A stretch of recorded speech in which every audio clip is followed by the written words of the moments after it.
Number 5. Santino Marella is Miss WrestleMania.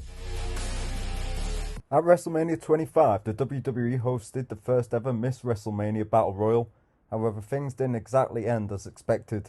It was a moment that veers close to offensiveness, but instead dives into an embarrassing cringe-like moment. At the time, Santino Marella was a frequent comedy wrestler and entered the Women's Battle Royale disguised as his twin sister Santina. Santino would go on to win the match. However, what would make things less cringy is if Santino hadn't buried some of the most talented women performers on the roster, including the likes of Victoria, Natalya and Mickie James.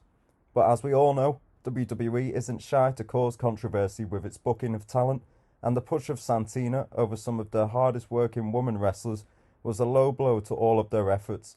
However, oddly enough, the odd booking decision is still looked upon favourably by the company, as Santina would also make an appearance in the 2020 Women's Royal Rumble match. Number 4. Bart Gunn vs Butterbean. During the late 1990s, the WWE tried to experiment with their own MMA and boxing crossover tournament named the Brawl for All. Wrestlers would face one another in a real boxing match with unsanctioned rules. Things would quickly turn sour as the event would end up being a complete disaster. Several wrestlers and their reputations were injured or damaged, but oddly enough, one name is remembered the most from this tournament, and that is Bart Gunn, who proved himself a force to be reckoned with, having knocked out multiple opponents during the tournament. Gunn's win was completely unplanned, as he was awarded a one-on-one boxing match with Butterbean at WrestleMania 15. The fight itself only lasted mere seconds, as Butterbean quickly sent Gunn down to the canvas out cold in one of the more unnerving displays of real violence in WWE history, and effectively ended Bart Gunn's career within the WWE.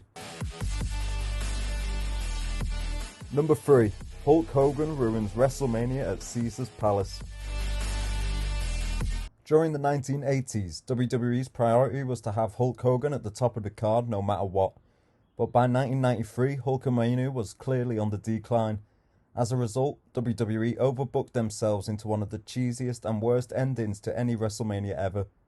At WrestleMania 9, when Hulk Hogan comes out following the main event match, in which the evil Yokozuna defeated the fan favourite Bret Hart for the WWE Championship, a reluctant on-screen green light is shown from an annoyed Bret Hart.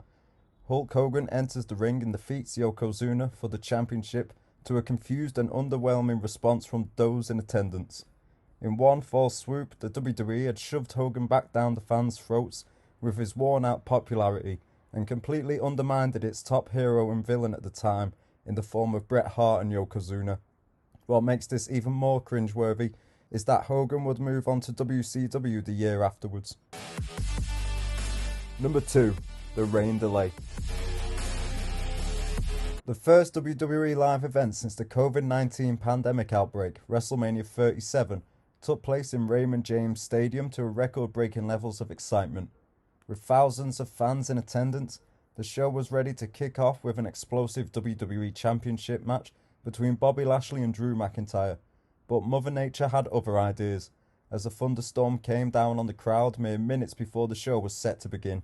With no overhead cover on the stadium, the WWE resorted to terrible improv, with time-wasting updates and re-airing video packages as a workaround for the poor weather delay, with nearly 15 super cringy minutes of dead air to fill due to the stadium's lack of overhead cover before the show could finally begin.